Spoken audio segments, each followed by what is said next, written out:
everybody, and welcome to the Babbling Brook with Evelyn and Evelyn. My name is Evelyn. And my name is Evelyn, and today we will be talking about travel stories. / camping stories. This can travel. You get in a car. You get in a car and you go places. Most of the time. Unless it's like, backyard camping. I used to do backyard camping all the time. I did it once. I used to, and then we realized that my neighborhood was really dangerous. So my mom was like, maybe my children should not be, out just in an open tent in the middle of the yard next to the road. Maybe not a great idea. That makes sense. Anyway. Yeah. If you couldn't tell, this podcast is kind of a sleepover, slumber party-esque conversational podcast. With our 2 companions, the puppos. Potentially 4 companions. Potentially 4. There's 2 dogs, 2 cats. And 2 people. And apparently one of the dogs is being very vocal. He's very, very ornery. What? What is it? He wants popcorn. Fine. You had to say the magic word. All right, fine. Let me find a word. I didn't know that your dog knew that word. He knows every word. No, he doesn't know every word. Sit. There's the other one. Right. Sorry for the smacking sounds. Sorry.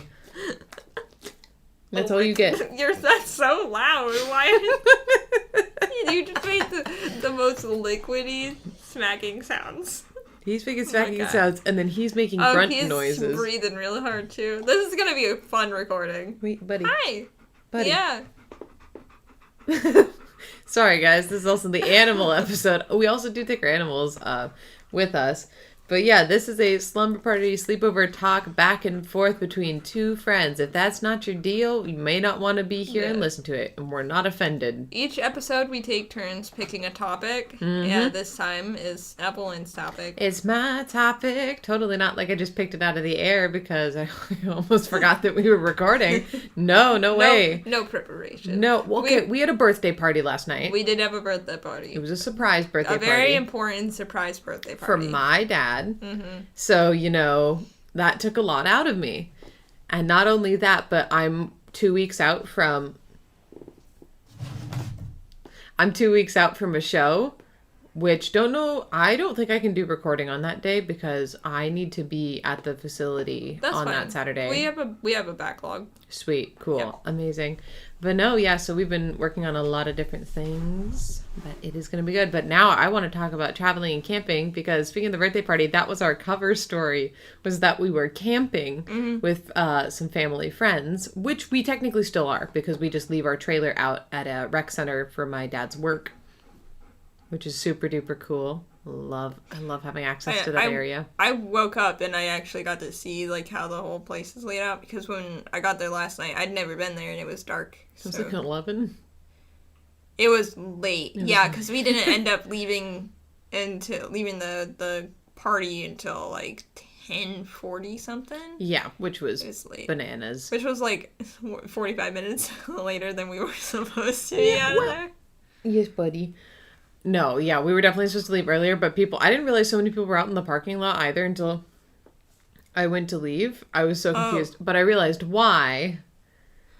You know why, right? No. Oh, okay, so one of my dad's friends, his son passed away when I was about 8 years old, and so they were celebrating, I didn't realize, but yesterday was also their son's would have been birthday. It was supposed to be his 21st, so they did a little champagne shot, a little commemorative goodbye, but apparently that's where they were beforehand, and I was like, oh yeah, I remember going to that kid's funeral when I was 8, and then having to leave because I was having medical issues.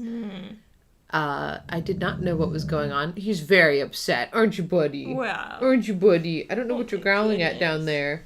Other than maybe the fact that you're not getting attention and more snackies. But you've had dinner. You just had dinner. He's ridiculous, man. He's ridiculous. But that's why people were just out in the parking lot. And I'm like, oh, shoot. Okay, cool. That's kind of cool, though. It's really sweet. He does not agree. Okay. It's not cool. We have a whole third person, I guess, for this episode. We're gonna have commentary. Just some we say stick. Commentary from the peanut gallery. Yeah, you good? Oh, now you don't have anything to say? Now he's gonna get up and breathe heavy. Yeah.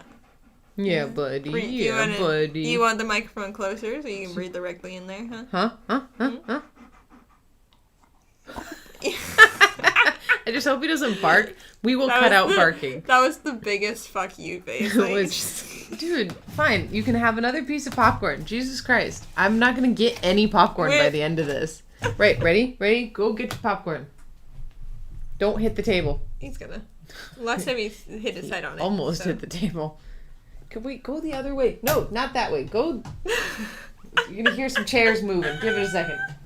Go this way. Come here. This way.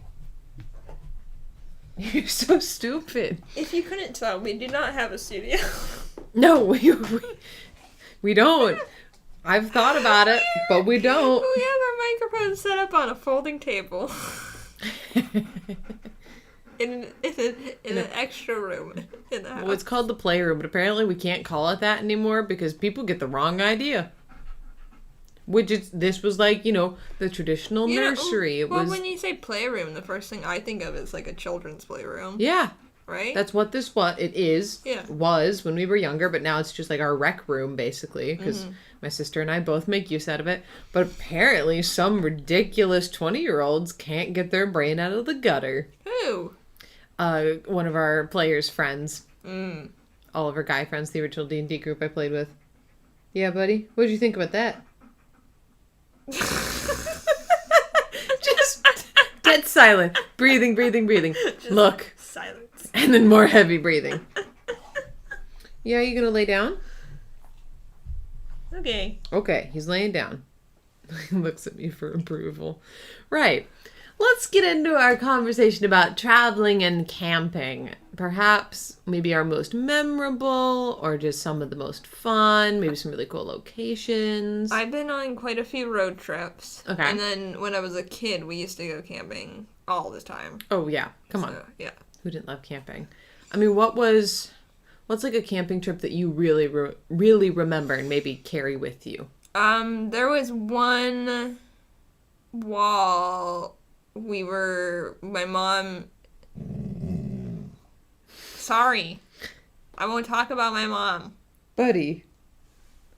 Right, keep going. I'm just gonna appease him. So there was a couple of years where she was married to like a not so great person. Oh, fun. But we went on a camping trip, I think at Baker Lake. I want to say.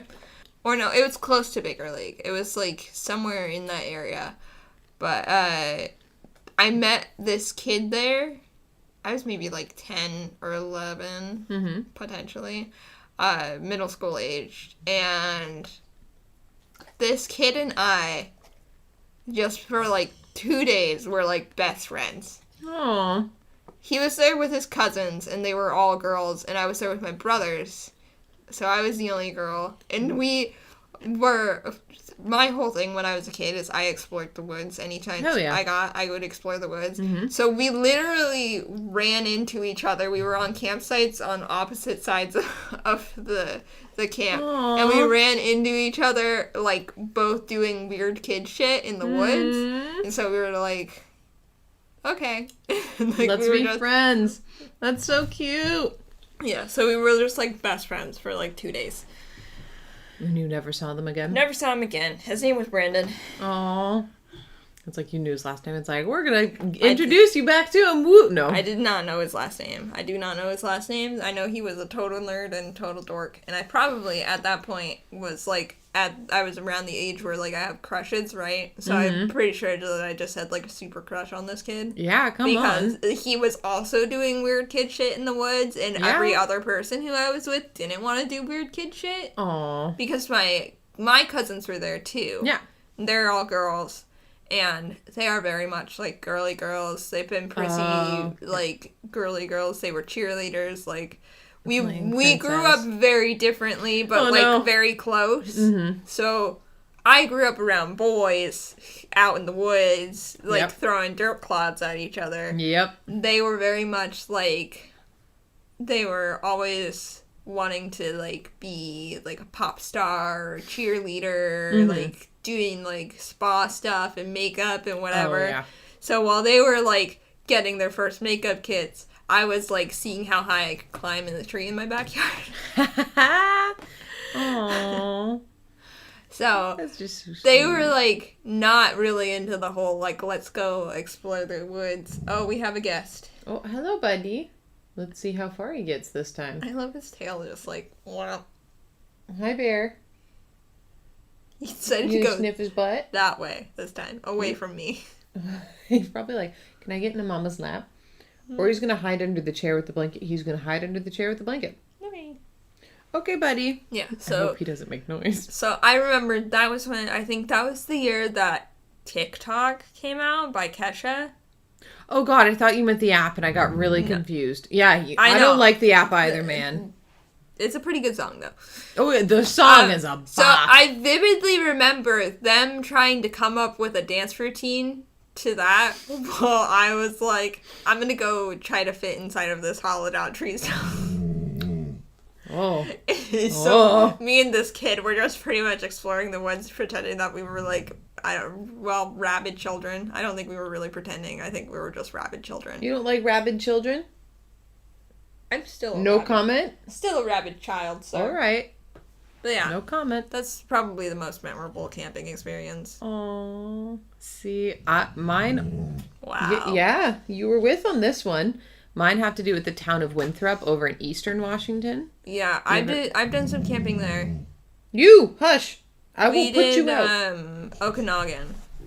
Oh yeah. Which is a much smaller little town.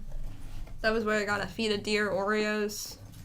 I don't think that's good for the deer. It's not good, but we were like little kids, and the deer walked right up to us, and we had Oreos. So we were like, will you eat this Oreo? And the deer was like, hell yeah, I'll eat this Oreo. That's still a super cool experience. Yeah. I know. We, at Winthrop, the river there, we went river rafting so often. Yeah, we went river rafting and inner tubing. You didn't like it because you couldn't come with. Yeah. You just didn't like it because you couldn't come with. But actually, our last experience, I can't remember. I think it might have been during COVID. Sorry, we went on a trip during COVID. But that's camping trip. Yeah, we went on a camping trip, and it was with all of our close friends really close by and at our campsite.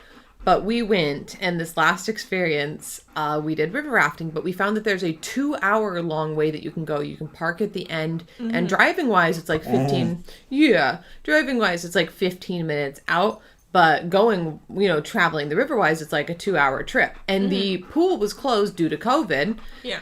So all we had was the river to keep cool, and holy shit was it hot. Like, Eastern Washington in comparison to Western Washington is ridiculous. So we're sweltering, I'm in a bikini, and I'm still dying. And I don't like being in bikinis normally, but when you're in heat and you're trying to get water, you do it. I've ever owned a bikini. Have you really not? Well, you know what? When you also got big boobs, it's really hard. Oh, I struggle to find one pieces that fit me. Usually it's like a shirt and shorts situation. Yeah. But, because I have a very long torso. Yeah. I'm very elongated.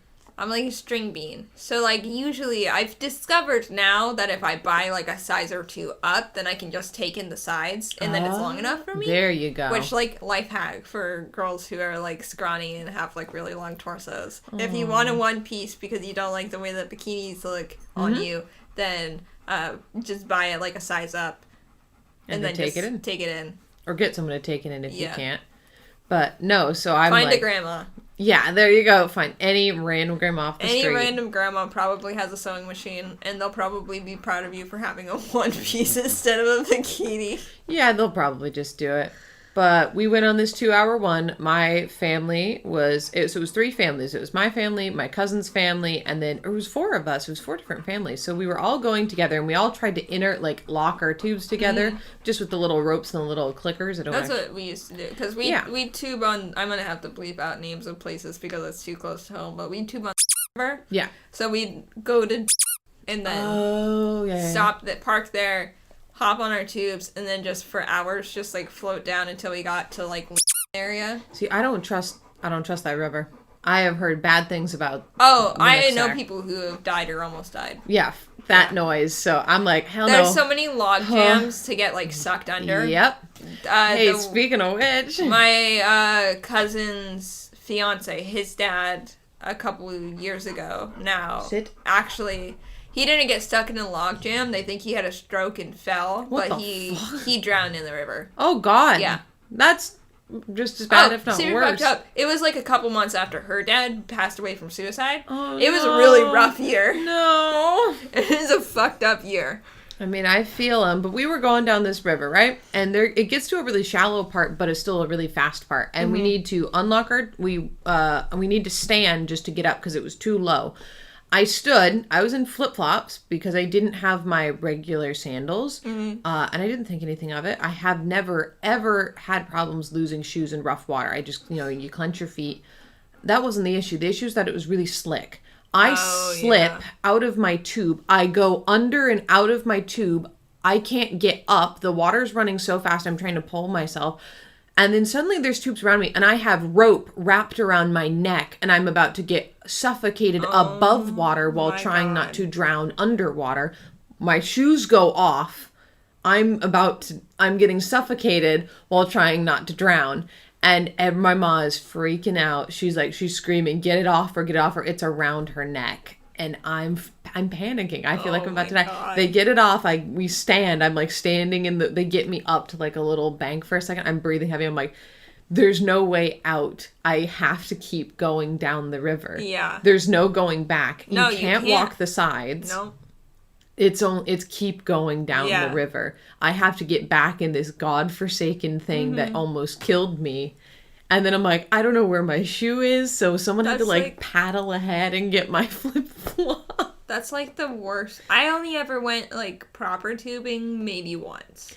Because I'm terrified of the water, especially running water. Well, especially with the river. Yeah. It's like... Oh, yeah, those fucking log jams? Are you shitting me? And all of it. I have heard so many stories of people getting sucked in. It doesn't matter whether you're wearing a life vest or not. Nope. If you get caught in a log jam, you're screwed. You're done. You're going under. I'm sorry.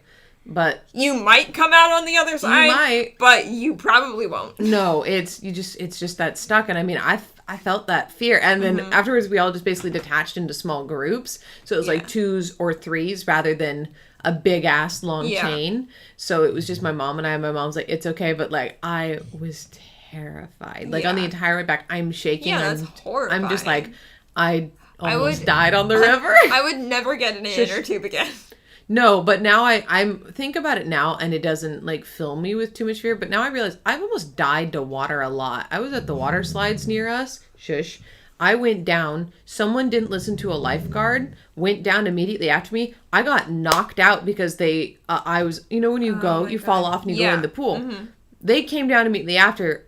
I blacked out for, I think, a couple seconds. Not enough for my lungs to fill with water, but I black out. I come back up, and there's a lifeguard, she's like, are you okay? And I'm like, I don't know what just happened. I think I almost died. Mm-hmm. Because some jackass didn't listen to a lifeguard. You go fast, too. That's the whole point of it, is you get to the bottom, and you immediately get out of the way. So if you don't have time to get out of the way, No, I didn't have any time. I was 6 or 8, you're getting hit 12, with I don't know. The full force of a human body. It was an adult. It was a jerk adult, and I was just...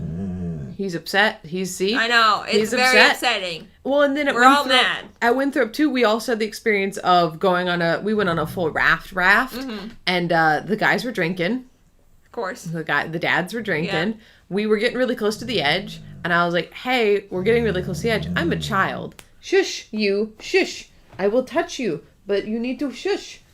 We're getting really close to the edge. There's a bunch of sticks and roots sticking out. And I'm like, we're gonna hit it. We're gonna pop. They didn't believe us because we're children and they're big old adults. They're big burly men. They're big burly men drinking. They know what they're doing. We hit the end. We popped. We were losing air. My dad shoves his thumb in the hole. We barely make it to the campground. Oh my God. Before it's uninflated. And my cousin and I are like, we're going to drown. They're like, you're not going to drown. This is waist high water. No way, no how. Also, we were wearing life jackets. So even if we did get carried by the river, chances are if we start shouting, someone can come down to the river and get us. But freaking, I have almost died because of water more often than not. I've had people get on top of my shoulders to pay chicken. I've had someone not get off and I was stuck under. Wow, how is it that I really like water, but I have almost died a lot? I love being around water. In water is a different story. In water is a different story. I don't know when it happened. I used to love swimming. I used to love, like, all that kind of stuff. And then, like, all of a sudden, like, it's a thing where, like, I think I mentioned it in the Fears episode. Like, if I can't see the bottom and I can't see what's around me, I, like, immediately panic. I'm like, I can't. Oh, yeah. You did mention that in the Fears episode. So, like, ocean water freaks me out. Lake water, especially, like... Lake water is really scary, especially around here. And then, like, with leeches and stuff. Ugh. I have a vivid memory of my, like, older cousin. He's a second cousin, but he was around my age, so, like, call him cousin. Yeah. Walking out of a lake and just, like, pulling leeches off of his legs. And I was, like, horrified. And I was like, I'm never going in the water again. Yeah. Never. No. Never going in the water again. Nope. And then with, like, swimmer's itch and stuff, like, shush. Ugh. No, I can't. But I also love Winthrop. That's my...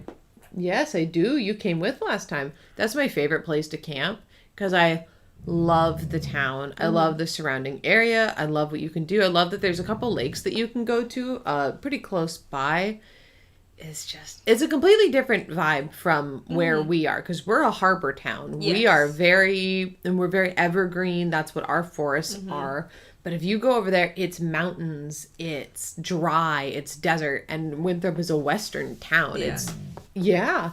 It's a completely different atmosphere. Because I much prefer Western Washington to Eastern Washington. I don't prefer Eastern. I don't think I could ever live there, but I love visiting. I'm not a dry desert person. Well, I learned this. I learned this when I moved to Southeast Idaho for half a year. Oh boy. Not a dry desert person. I love my trees. I love my mountains. Oh my gosh, I love my ocean. Like. Yeah. Love. Well, and I mean, I've done camping so much. You young man. Wow. Shush. You are being ridiculous. Do you not like the topic? Do you need to go potty? What is happening? I might actually put them outside. Okay. The dogs have been forgone for now. Forgone. But no, camping for me has always been my inspiration for a lot of my stories. One of my terrible Wattpad books, that's only a Wattpad book actually, is called Elemental World. And it came from a very small trip to the Mount Baker Hot Springs, which is just... you told me about that. Yeah, it's just a sulfuric pool. Wasn't that the one where you were shipping boyfriend and another person? Me, technically. But it was just because of the characters that I wrote. It was not because I'm like, I like him. I'm like, no, I like the dynamic of the characters. That so would have been awkward. Ew. He's a cousin to me. I just like the dynamic of characters. Yeah. I'm able to separate person to character. Speaking of separating people from characters, I recently started, like, trying to learn how to play The Sims again. Oh, yeah. Real bad at playing The Sims. What? How? Why? I don't know. I, like, cannot figure it out, but, like, I'm playing it anyway. Yeah. So, instead of making, like, completely separate characters, I decided to make myself. Uh-huh. And then also make boyfriend. Yeah. Because, like, that's what you do, right? Yeah. And so it's very normal. I made that into one world, and then, like, I couldn't figure it out, so I was like, whatever, I'm going to start over. Uh-huh. So then I made myself, I was like, I'll start with one, move on to the second one, I'll add a second one later. In Sims 4, I cannot figure out how to add another Sim after the fact. You just have to choose a new household? Well, now I can figure that out. However, so my Sim... threw a party, right? And there was a bunch of people there. Yep. There's like 3 dudes there the whole time they were being super flirty. Yeah. Now, this is a video game. Yes. This is not real life. No, it's... And so, like, if I wanted to progress the game and progress my Sims, like, social status, I could flirt back. Yes. I felt so gross about the fact that there were 3 computer men hitting on my computer person. Because I was like, I have a boyfriend. What the... Wow, you can't separate it in my brain. Like, I was like... And then I was getting so frustrated by it, so I, like, stopped and I took a break. And then I, like, sat back and I was like, what the fuck is wrong with me? Yeah, what? Because boyfriend plays Skyrim a lot, right? Yeah. And so there was, like, a lot of the times he'll be like, oh, this chick's trying to marry me or whatever. Yeah. And I'm like, hell yeah, dude, is she hot? Like, I completely encourage it. Because it's a video game. But if it doesn't matter. But for some reason in my brain is like, I think it's because I've had so little social interaction my entire life. So, like, even, like, in a computer, my brain is like, oh no. Oh no, what am I doing? What the dude, no, that's hilarious. Have you, like, taken your Sims camping yet? No, I got maybe, like, 3 or 4 hours in that game. I have too many hours in the game. I keep getting frustrated. Because I can't figure anything out.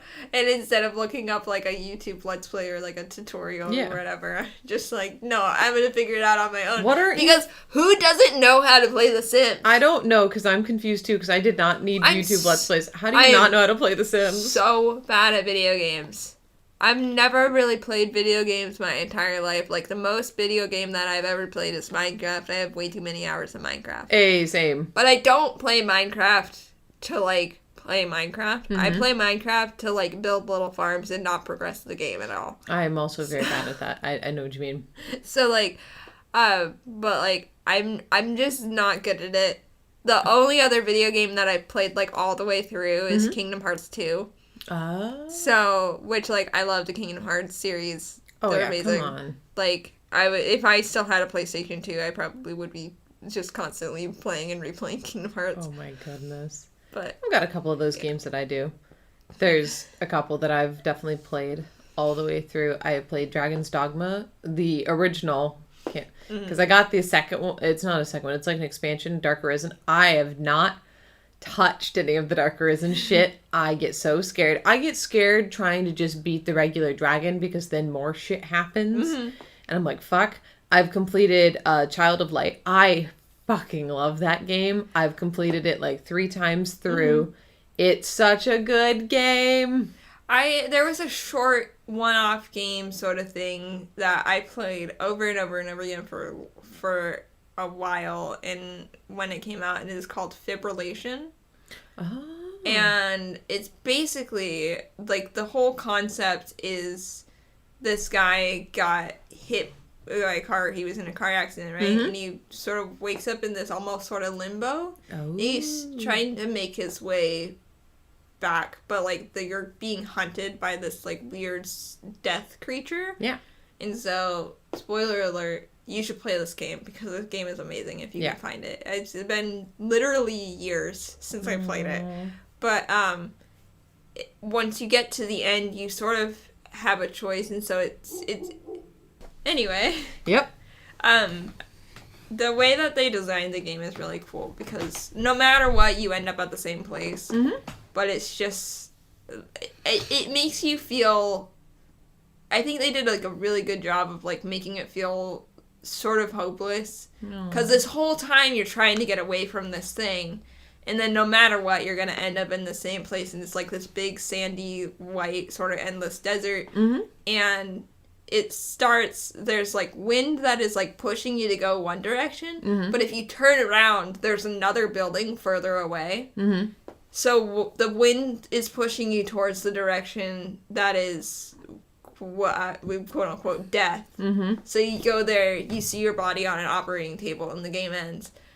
If you go the opposite direction, if you, like, figure it out and you turn around and you manage to go the opposite direction, you survive. You pull through. Oh, shit. So this whole time you're, like, fighting death, and then at the very end, it's like gives you this sort of hope where you're like, oh, this is it. And then it, like, it feels wrong, because you start walking, and then all of a sudden it's, like, pushing you towards that. And so you're like, what is happening? Like, the controls go weird. It's a really good game. It's a really well-designed game, and I really liked it. I love that. See, you and your boyfriend, we were playing Detroit Become Human, because I've seen Detroit Become Human played, but I was like, I want to fucking do this myself. I want to give it a try. I want to know how I would play it. But we would trade off. Yeah. Oh my God. He got us to a point that I had never seen before. I hadn't seen like any YouTubers get to that point. So I was like, I've never seen this cutscene. I don't know what answers will get me a good ending. And then I would do some stuff that I was like, fuck, I think I'm screwing up the game and we're going to die and we're going to have a bad ending. And I was like, oh no. But it was so fun to play together. Yeah. It was just such a fun experience. There's definitely certain games that I would say are super duper fun to play together, but also I love watching people play games. I love specifically watching people play horror games. Oh yeah. I'm not great at playing horror games by myself because like for whatever reason that I can't do, I can go to haunted houses, I can watch scary movies, I can do all of that kind of stuff. Actually playing a horror game, even though it's literally on a screen, there is no like actual physical threat. Yep. Whereas in a haunted house, you are surrounded by real people and real objects. Yep. Haunted house is totally fine. Video games, can't do it. Nope. I can watch other people play them. I mean, do you have a certain one that you love watching people play? There's one that I always forget the name of. I think it's called Outlast. Oh, where you're a reporter and you're going to this asylum. Yes, that's the original. Yep. I almost said my brother's name. My older brother played it, and I watched him play through it. And I always remember it specifically because of the one big mutant who calls you Little Piggy and then, like, throws you off a balcony. Oh, yeah. So I always call it the Little Piggy game because for whatever reason, my brain cannot, like, remember the name 90% of the time. Mm-hmm. So, but that one was a really fun one to watch. That one is very, very good. I don't know why, but I've definitely attached to this one, even from my childhood, called Among the Sleep, where you play as a little toddler going through and trying to find memories, and I fucking love it. I don't know why. I've seen so many different people play it, and I just have come to really enjoy it. And it's not a super well-made I'm like unlocking video game memories. Are you? This is turning into this is a video game from episode. Camping to video. I mean, that's what you're going to. We're going to go from travel to video games because it's super duper true. Or Layers of Fear, the game where you're making a painting and it's actually really fucked up as to the origins. Yeah, there's like a one. Oh, I'm gonna have to look it up. I don't have my phone on me right now. It's in my bag. But it's I think it's Little Something. Little Nightmare? No. No? No, it's a different one. Because Little Nightmares. You're playing in this, like, industrialized town. It's, like, this super cartoony, cutesy, like, thing, but everything is grayscale. And, like, you have to, like, find different objects or use different objects. It's not like Limbo? Build a fire and, like, whatever, and, like, you can... It was weird. I used to play it all the time. I cannot remember the name of this game for the life of me. I'm gonna have to look it up. Oh, yeah, please do. No, there's so many... Horror games are always definitely more fun to watch other people play. I wouldn't call that one horror, but it was, like, weird. Good. Oh. Like, it was one of those games where, like... It was, like, it was supposed to be cutesy, and it's just also supposed to be, like, super off-putting. I rewatched a couple people play Little Nightmares 1 and 2. How the fuck do people come up with such really good stuff that has no spoken dialogue? That one is a really good one to watch. They're so good. They're so, so good to watch. And if you've ever seen, there's someone who's put together a timeline of all of them. Holy shit. It's amazing. It's incredible. Oh my goodness. But then I also have, like, memories of watching, like, old Minecraft YouTubers play, like, Minecraft horror Little maps. Inferno. It's called Little Inferno. There you go. And it's a puzzle game. Oh. Which is probably why I liked it so much, because I love puzzles. Let me see. Oh, it was originally released for the Wii U, but we played it on the computer. I didn't know that. What game is made for the Wii? The Wii U. Which one was that? That was the second Wii. But you have to use different objects and stuff to set on fire and whatever, and each time you, like, add different things together, it, like, creates a different blaze. And then at the end of the game, you sort of, like, wander off into this, like... basically, like, a completely smog-filled and smoke-filled town. It's very strange, but it was really fun to play. Oh my goodness. Basically a game where, like, you just light a bunch of stuff on fire. Nope, sounds like... And then, like, everything reacts differently. And so you have to, like, puzzle piece it together to figure out the different kinds of things that you're supposed to do. Puzzle games are fun. Super fun. Although... I played Batman Arkham City. I didn't get past the mutant two-headed clown, and I got so frustrated by it that I quit playing it, so I never actually finished that game.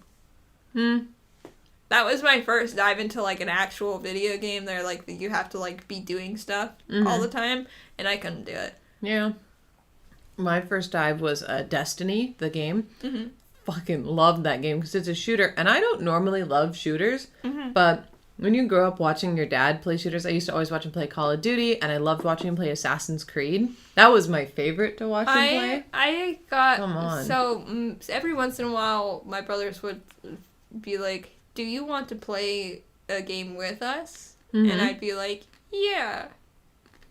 Sometimes it was like, usually I'd be like, let's play like ATV off-roading, where you're just like driving a four-wheeler around and like exploring and like racing and stuff. Because those games I can play. They're very straightforward. 2D games I could play. So like Mario, that kind of stuff. I loved all that kind of stuff. I got decent at Mario Kart. I love Super Smash Brothers. Really? We grew up with Super Smash Brothers. We grew up with it on the N64. Oh my god. At my great-grandpa's house, we had an N64. And so we'd sit in the back room and just play, like, Kirby and Super Smash Brothers and, like, Mario Party and all of that. Just me and all my cousins when we were younger. So that was, like, a big thing. And then we got Smash Bros. Brawl when we got the Wii, right? Yeah. Which, like, I kill as Lucario, by the way. That's, like, my character of choice. That's your favorite to play? If I want to fuck shit up, I play as Lucario. If you want to not fuck shit up, who do you play as? Usually Yoshi or, what was the, like, angel dude's name? Pip? No, that's not it. I don't know. Yeah, I don't know what game he's from. Probably like Final Fantasy or something. Yeah. I play as Peach sometimes, too. In the original Super Smash Bros., I'd go as Pikachu.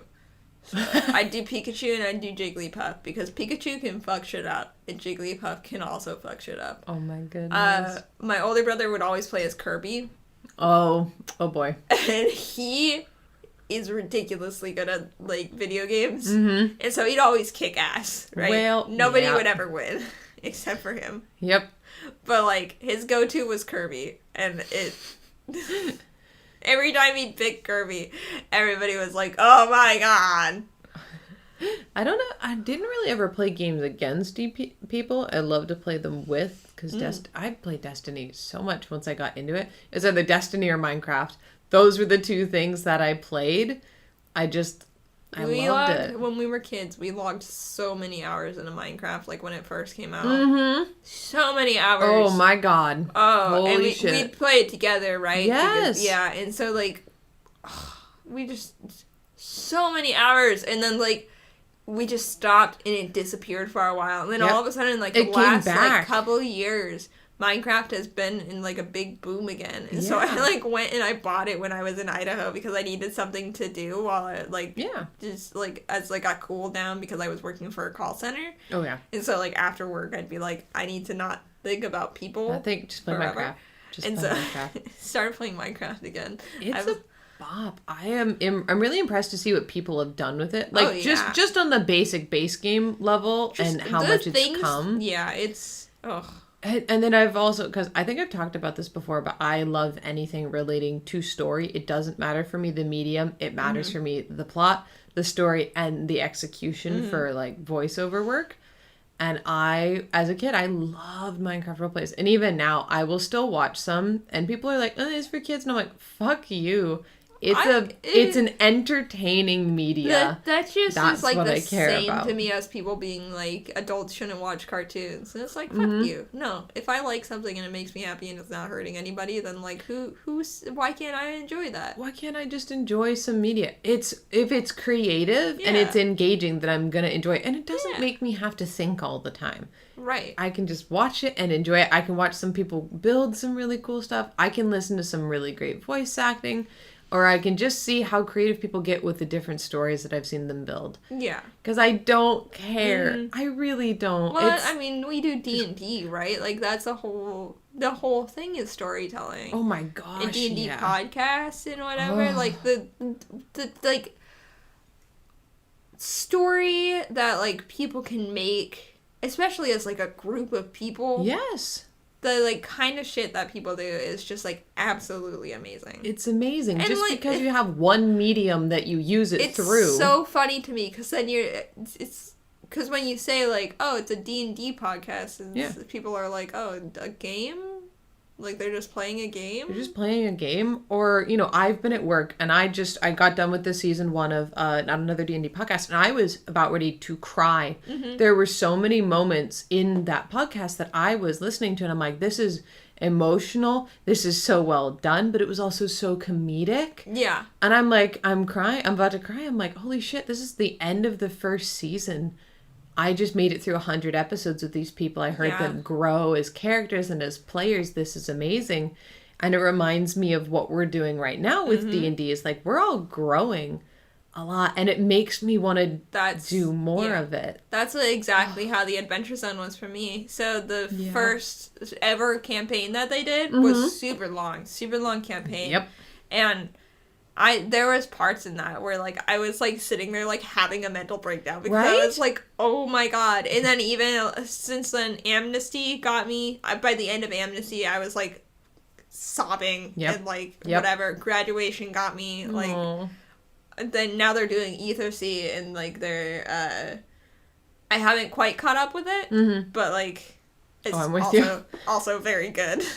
I'm just always so amazed. I'm really happy that Critical Role is actually doing a campaign 3. I need to start listening to Critical Role. So you know, if you don't listen to campaign 1 or 2, you can definitely still start campaign 3. There is some stuff that comes from the other 2, but you don't need to watch Right, it's like when you them. watch a Marvel movie. You don't have to see all the Marvel movies to understand everything. No, you don't. And it's really, I love it. This current season has some of my favorite characters they've introduced thus far. I am in love with it. I do love campaign 2 just because I love Not the Brave and Caleb Widowgast the Wizard. Yeah. They're like fucking amazing. And I even dressed up as Jester for Halloween. I was a tiefling with blue hair and I loved it. But it's just been so good. I dressed up as Taco from the Adventure Zone. That's my favorite costume I've ever made is Taco from the Adventure Zone because he's such an extra character, and so I just went all out with it. See? I had a purple hat with, like, gold embroidered stars and, like, gold flare leggings. Like, it was amazing. I ordered my cosplay, and I love it, and I'm so excited to wear it. I'm just so stoked. My favorite interactions that I've had with people, like, in cosplay are the ones that I had as Taco. Yes. So when I went to the convention, I had made a little, like, short cape sort of thing to wear with like fur and stuff, and it matched the rest of my costume. And then I found a cape there that was like really expensive, and I've worn it maybe like 2 times since, and I really need to like find ways to wear it more. But it's this like fall colored like giant cape. It's incredibly well made. I forget who made it, but I have the business card somewhere in my bedroom. But it's lined in gold. Oh my so it God. matched, like, my outfit. And so I swapped into that cape. So I had that and then, like, snakeskin heels and, like, all that kind of stuff. It was amazing. It was, like, one of the best outfits ever. And so my favorite memory from that convention is we were walking to the Adventure Zone meetup. Yeah. And all I remember is just somebody from behind me go, "Look at that taco!" You're like, oh yeah, like, that's me. That's me. That's me. I want to have that experience. There's just so many characters now that I'm like, I'm going to dress up as these people. I'm going to go to a convention. So and I don't care. I think a really good starter convention is the one that I went to as Taco. Even it's an anime convention, so you would love it even more. Yeah. I'm not an anime person. I am, but you will be soon. We will get you there. Right now we're working on Harry Potter, but we will get you there. You're working on Harry Potter. Boyfriend is working on Lord of the Rings.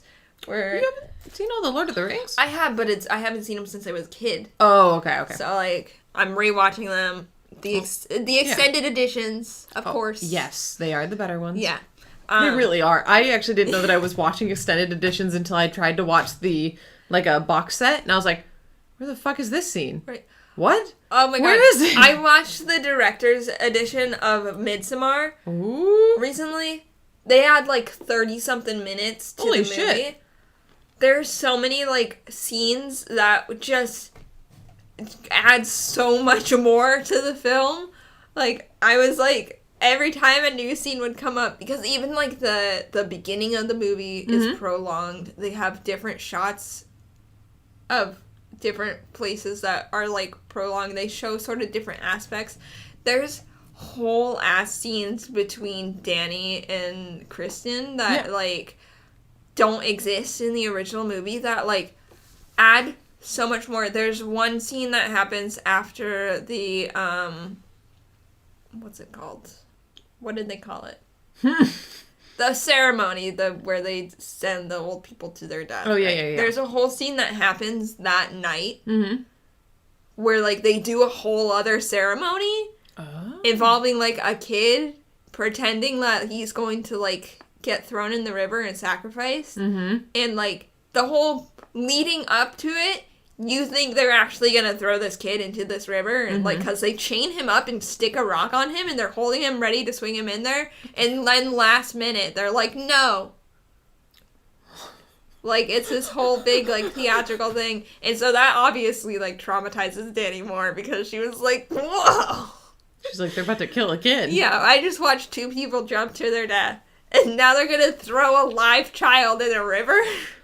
Oh my god. And there's a fight scene after that between her and Christian. Where she knows what's going on. Danny knows this entire time. She is fully aware after that scene. She is like, we need to get out of here. They're not going to let us leave. The only way that they can exist and keep existing is if we join or die. Is if nobody ever leaves with this knowledge. If no outsider ever knows. And Christian, of course, is like, well, no, we have to stay. Because now I want to do my paper on it or whatever. And she's so, mentally messed up that and, she can't do anything about it. Yep. She's like, okay. And then it's from that point on where, she slowly sort of, everything happens and she has her, ongoing, full mental break. And then at the end, obviously, she, fully breaks, right? Yep. So, but, that scene was just, so, I was like, oh my god. I feel you. There's been a couple of times where I've seen some extended things. I saw a show, and I was really mind blown because I had 2 perspectives. I only watched it from one perspective. I watched it from the other, and I realized that one of the characters, because there's a really big scene that happens where it's like, oh, either you kill someone or I'm gonna kill them, and I'm like, oh shit, they didn't even know, because there was a line where it's like, wait, I didn't know that this was gonna happen, and the person says he means things literally when he says them. I watched it from the woman's perspective, not the man's perspective. She fucking knew. Yep. She was in on it when the person, he comes up to her and he goes, so I need your help because we're going to break this person. And she goes, oh yeah, sure, I guess I can do that. Oh I thought the entire time she didn't know.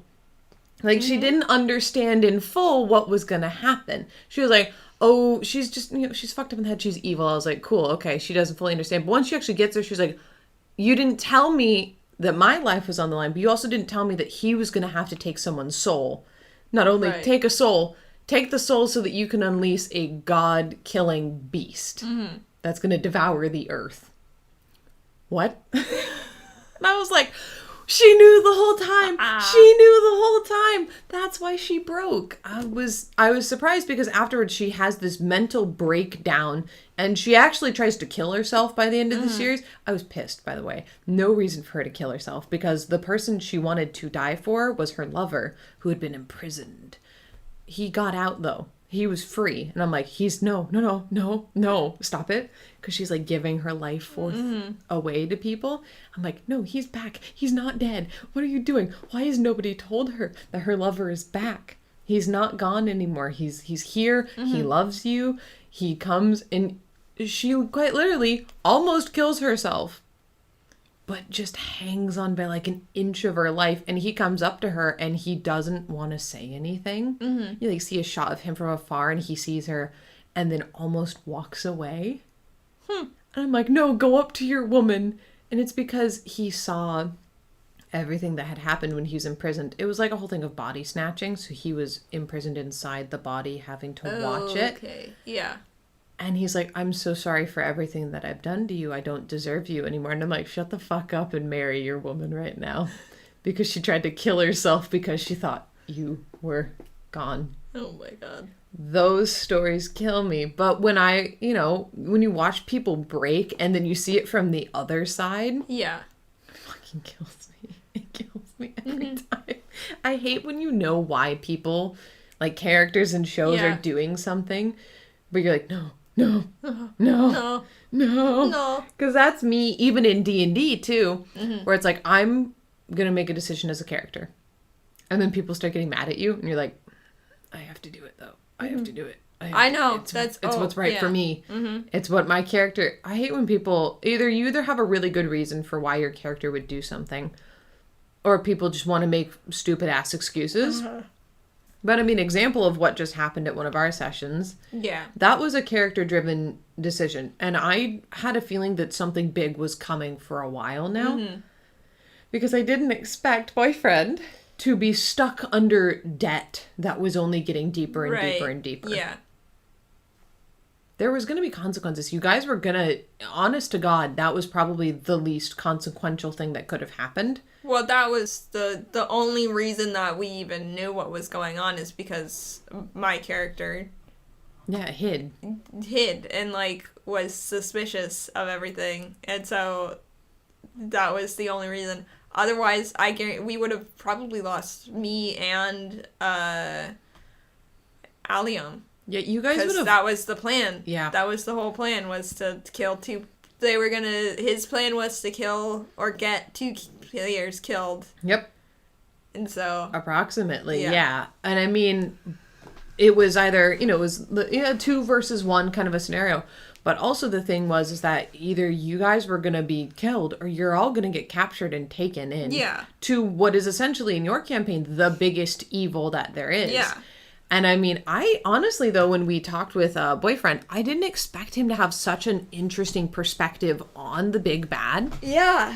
Because obviously we're playing 2 campaigns in the world that we're in, and we've got our big bad evil guy, Salix, for the first campaign, for the first group.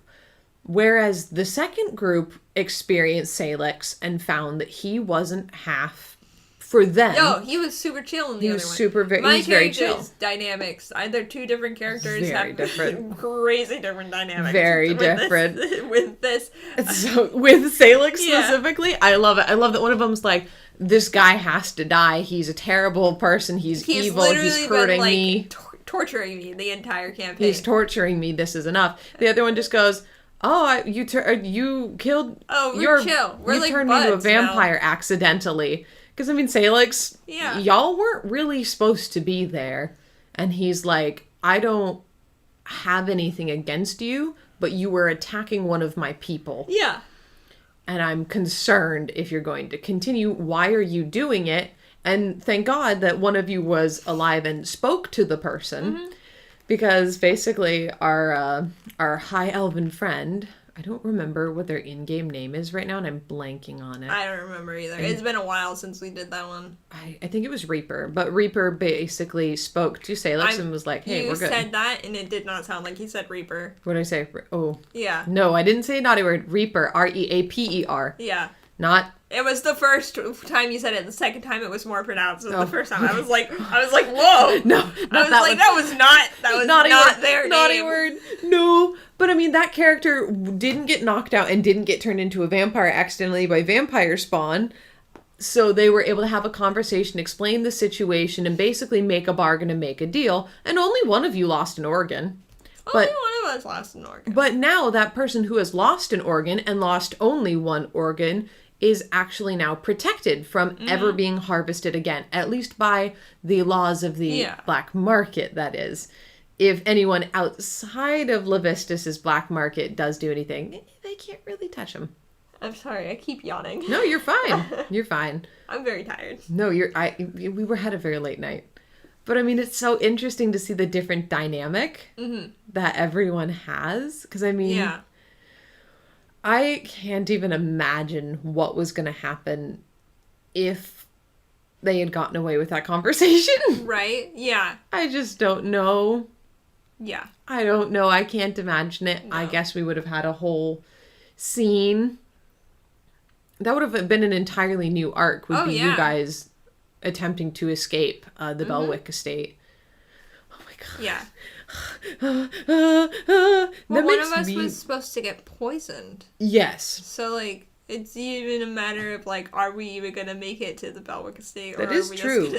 Are we just gonna fucking die? Yeah, Allium just basically needed to either die or she needed to turn into a vampire. Yeah. But the issue was that if she turned into a vampire by creature, then that's it. He's his own sire at that point. Just so everyone knows as well, these are my rules and my homebrew rules, my world. This isn't even a D&D episode. This is a mixed bag episode. This episode is gonna be called Camping Story. I mean, video. I mean, D&D. I mean, storytelling. I mean, movies. I mean, D&D. I mean, what? No, because we're just talking about dynamics of things that are just so impactful. Yeah. There's just so many things. And I mean, so many D&D has inspired me. Fucking Minecraft roleplay has inspired me. Video games have inspired me to do so much. It's funny when people ask, how do you become so good at certain things? Or they'll be like, how do you act? How do you do these accents? And I'm like, fucking watch Minecraft. People have accents for a long time. Yeah. I listened to some D&D and they had a certain accent. So much British television as a kid. Yep. You can always tell, like, who I've been hanging out with and, like, what kind of media I've been watching, because I'll start to, like, pick up mannerisms from it. Yeah. I pick up a lot of y'all right now because in Campaign 3 of Critical Role, there's two Southern characters. I say y'all a lot. There, you got FCG or Fresh Cut Grass, and you've got Imogen, and they both have Southern accents. And they kind of just talk like a little sweetheart like. And oh my lord, have I caught myself slipping. Yep. I slip into that. I've slipped into like a little bit of a Russian kind of an accent. I actually believe that this is something that I do for one of my characters. Yeah. This might be Creature's voice. I think so. Don't ask me. I can't remember. My brain There's too many characters. can't separate anybody from anything. No, it's definitely, that's one of the hardest things is separating characters and character voices. But, it's just so good. I love stories. It's so good. I love stories. I love storytelling. And I really do love having such a evergreen state that we live in. Yeah. Because, I don't know about you, but when we go to different areas, or you just go camping, or you just go hiking, or you go skiing, you can see so many different things. It's just so there's a lot diverse happening all the time everywhere. Yeah. Well, and if you need inspiration, you can literally just walk outside. Or at least for us, I think it's harder to find history about the area. But when you do, you can normally find stories that are just really interesting. Yeah. We've got a nice little community, too, to where there's certain things. I mean, good Lord, I've gone to the graveyard that we have close to the town. And there's this one mausoleum, and it doesn't have any writing on it. I know. And it's too old. Yeah. And I've been like, I kind of want to go to City Hall and try and find out whose mausoleum that is. That's my favorite one.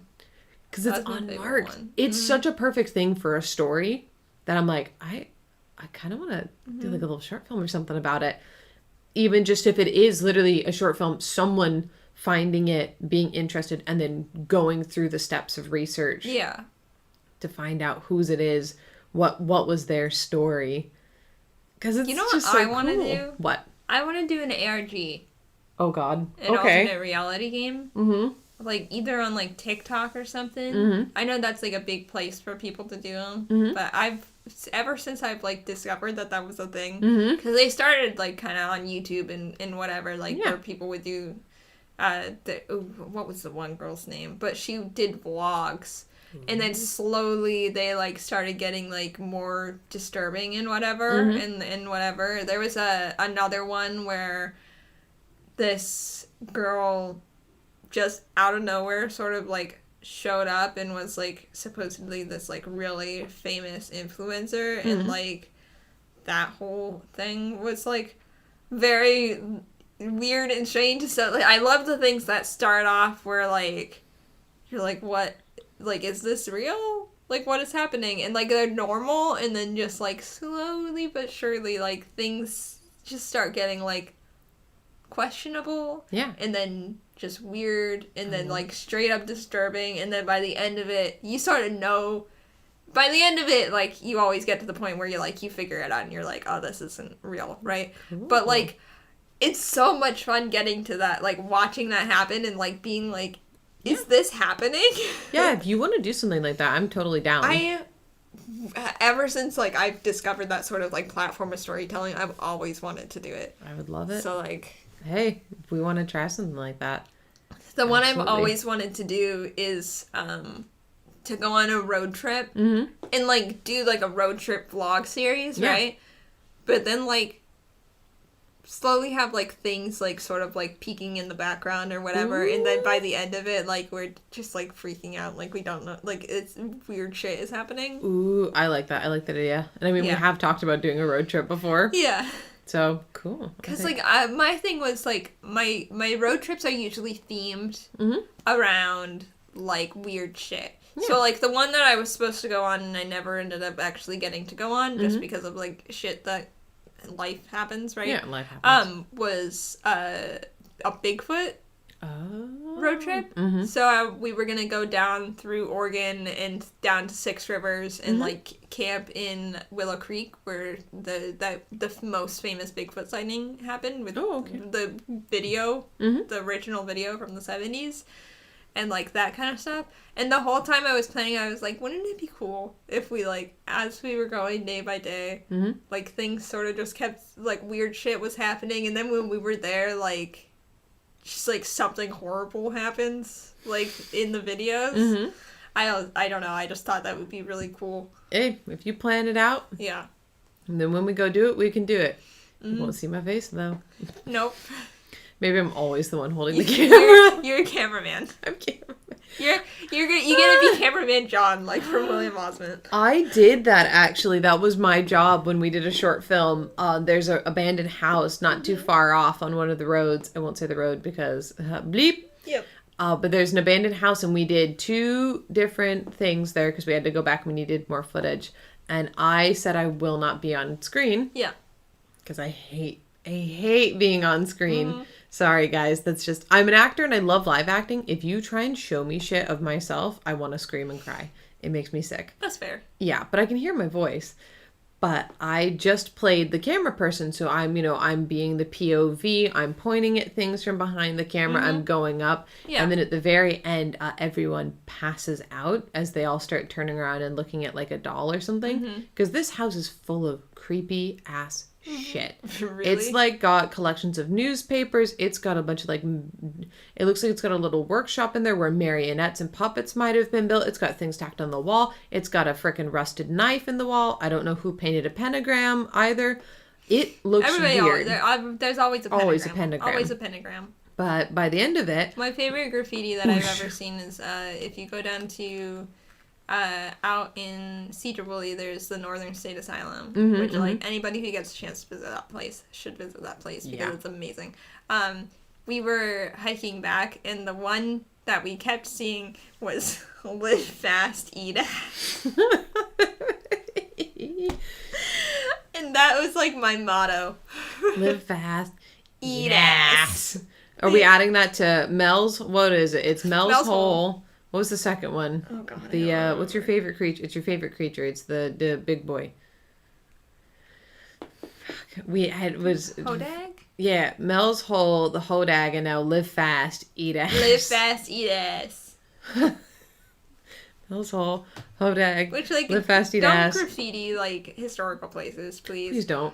But that one is just really funny to me because it's all over. Like, as you're hiking back to, like, the slaughterhouse and the gymnasium and everything, there's just Live Fast, Eat Ass everywhere. Good Lord. Don't you just love graffiti? I do actually quite love I like graffiti. seeing it, especially when it's like either funny graffiti or it's like really like actually cool graffiti. Like there's like people write like dumb shit on walls, and I'm like, was that necessary? Or they like draw dicks. There's a lot of dicks all over the asylum now too, which is like, God damn it! Like, come on, guys, stop drawing dicks everywhere. Like, we don't need a penis everywhere we see. Respect the history. Yeah. This place was like a tragic place for like so many people, and like there's dead bodies all over the place, right? Yeah. Those spirits probably just hate penises. Probably hate men. Oh, probably. They're probably like, fuck. There's a couple penises. of stories from that one. Reports of abuse from the guards. Oh no. Yeah. The one was a black man who got beat to death. We sorry. Yeah. No. There's a heavy, heavy history in that place, but oh my god, I love history. Me too.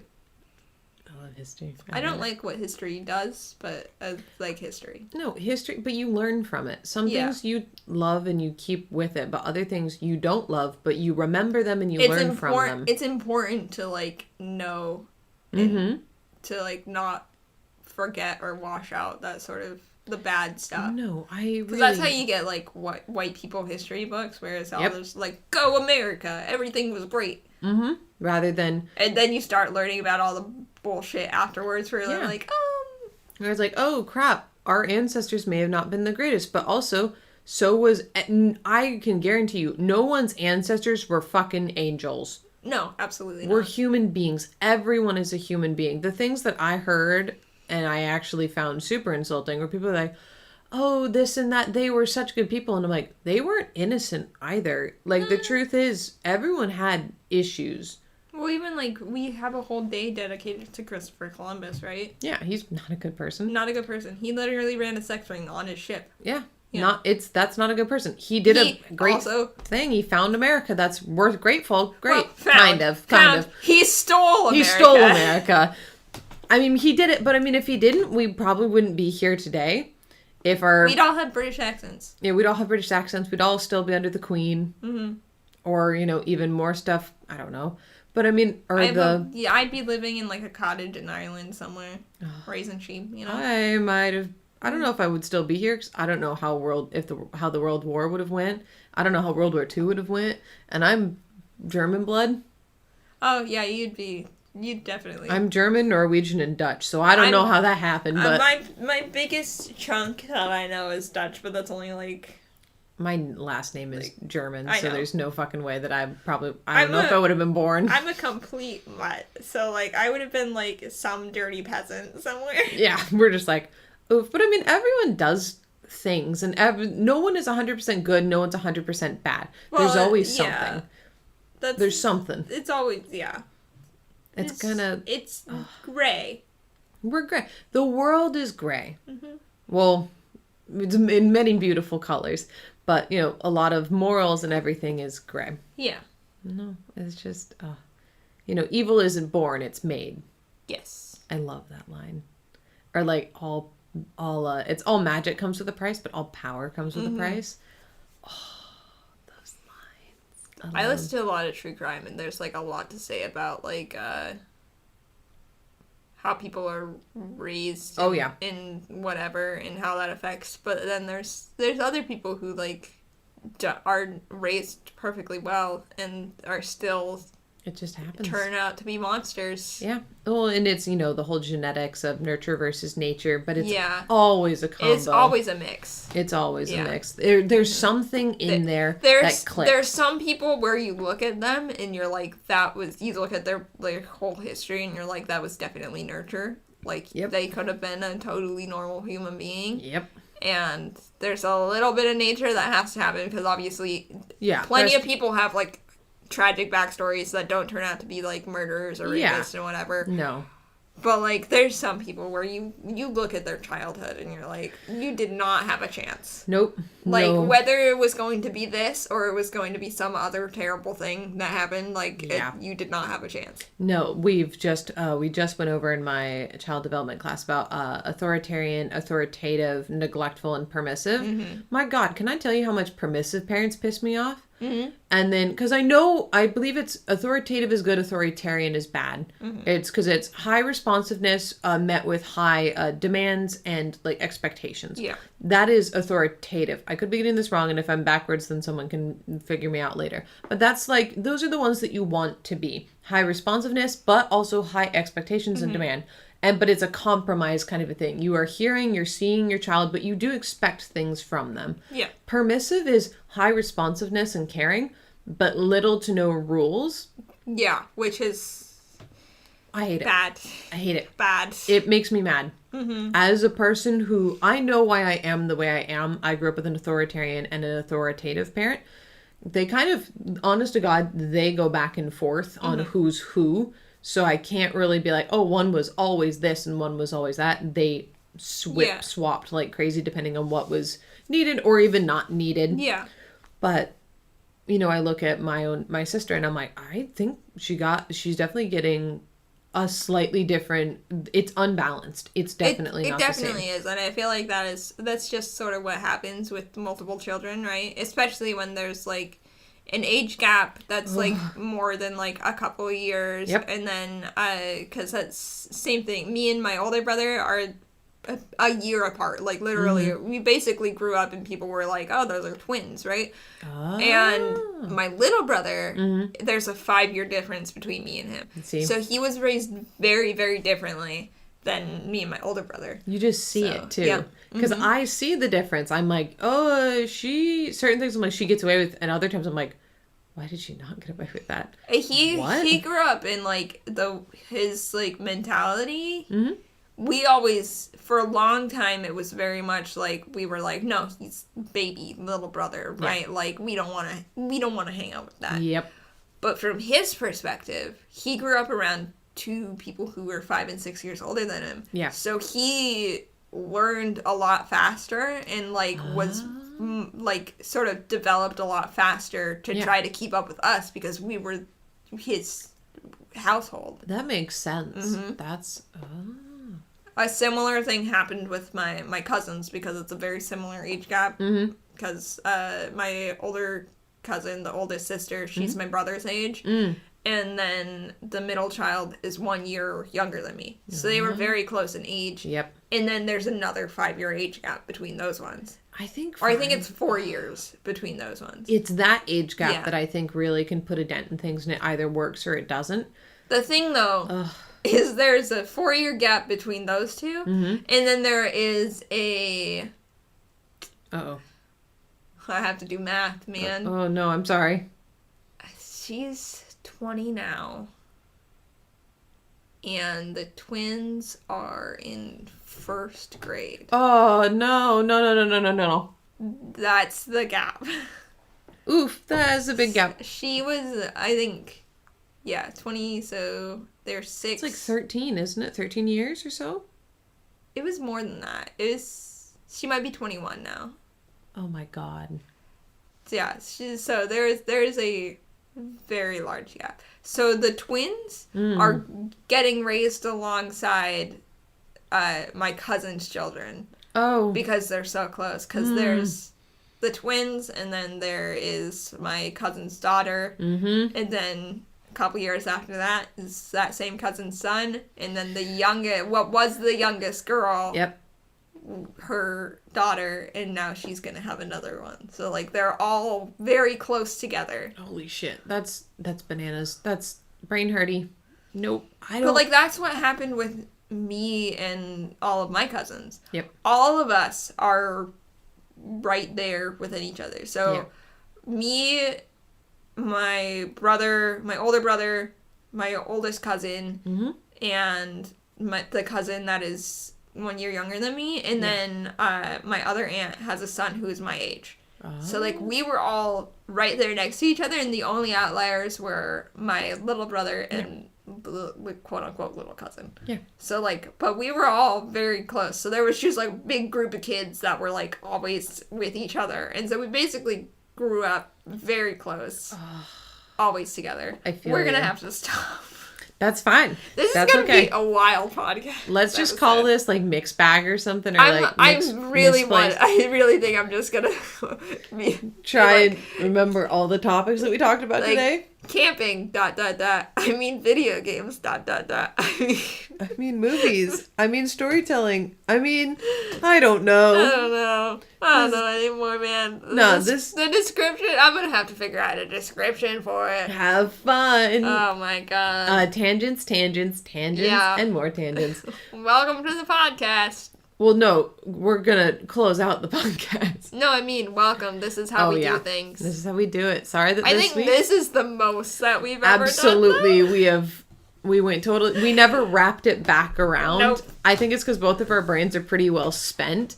Oh, yeah. I'm like at a point where I just keep thinking, I'm like, God, I just want to fucking eat some food right now. Right? Because I think we just need to eat. Man, I could go for like a good food and a good nap. Yeah. I need to get some fucking caffeine in me before people get here. I'll brew you want like tea or coffee? Oh, I'd love some tea. I'll just brew a fucking big ass pot of tea. Well, this has been the podcast. This has been the Babbling Brook with Evelyn and Evelyn. Thank you for listening. Yeah. We hope you enjoy. Yeah, sorry about the dogs at the beginning of this. I think they were pretty good guests. I think they were. They had quite good input. Yeah, and then a lot of from eating popcorn when I gave it to them. A lot of smacking. A lot of heavy breathing. Yeah, a lot of snorting like piggies. Gruffs. Good lord. Well, Evelyn, where can the people find us? You can find us on... Yeah? Sorry, my brain. No, you're good. I'm working at like half capacity. Yeah, you're good. You can find us on social media, on Instagram, YouTube, both at Evelyn Productions. Oh my god, I'm gonna have to start this. Evelyn and Eveline. Productions. Yeah. That's on Instagram and YouTube, and then the Babbling Brook with Evelyn and Evelyn on Spotify. Woo. And on Anchor.fm. Hopefully at some point we will be on Apple Podcasts. Yes. I'm trying to figure that out. Is it We're difficult? working on it. It's because I don't have... I'm not an Apple person. Oh, I feel you. It's okay. Yeah. And then you can find me on social media at Evelyn Fletcher. That's EVELINE. FLETCHER. I'm on Instagram and YouTube, and I also have an Etsy shop. All of that is within the same name to make it easy. Yes, it is. And with that, I think we're gonna leave. Yeah. We're gonna go eat. Go get some fried rice. Hell yeah. Hell yeah. All right. Bye, guys. Bye. We love you.